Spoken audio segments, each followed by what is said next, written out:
சென்னையில் நடைமேடையில் மின்சாரம் பாய்ந்து சிறுவர்கள் படுகாயமடைந்திருப்பதாக அண்மை செய்தி வெளியாகியிருக்கிறது. விவரங்களோடு இணைகிறார் எமது செய்தியாளர் சாலமன்.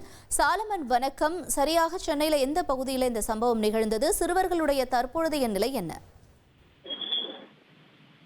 சென்னை திருவல்லிக்கேணியில சாலையை கடக்க முயன்ற போது அங்கு மின்சாரம் பாய்ந்து 2 சிறுவர்கள் மருத்துவமனையில சிகிச்சை பெற்று வருகிறார்கள். குறிப்பாக திருவல்லிக்கேணி பகுதியில பிளாட்ஃபார்ம் பகுதியில வசித்து வரக்கூடிய நீலமேகம் 13 வயது மற்றும் ஆறுமுகம் 7 வயது ஆகிய 2 சிறுவர்களும் நேற்று இரவு கலைவாணர் அரங்கம் அருகே இருந்த அந்த பிளாட்ஃபார்ம்ல சாலையை கடக்க முயன்ற போது அப்போது சாலையில் கீழே இருந்த கம்பியில அவர்களது அவர்கள் மீது மின்சாரம் பாய்ந்து உடனடியாக அவர்கள் தூக்கி வீசப்பட்டிருக்கிறார்கள்.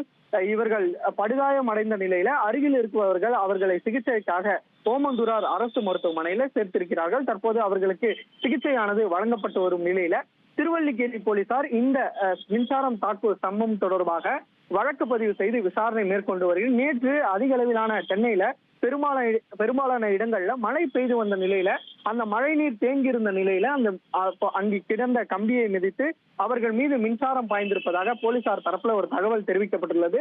இருப்பினும் அங்கு அஜாக்கிரதையாக மின்சாரம் கம்பி கீழே விழுந்ததற்கான காரணம் குறித்து திருவல்லிக்கேணி போலீசார் தீவிரமாக விசாரணை நடத்தி வருகிறார்கள்.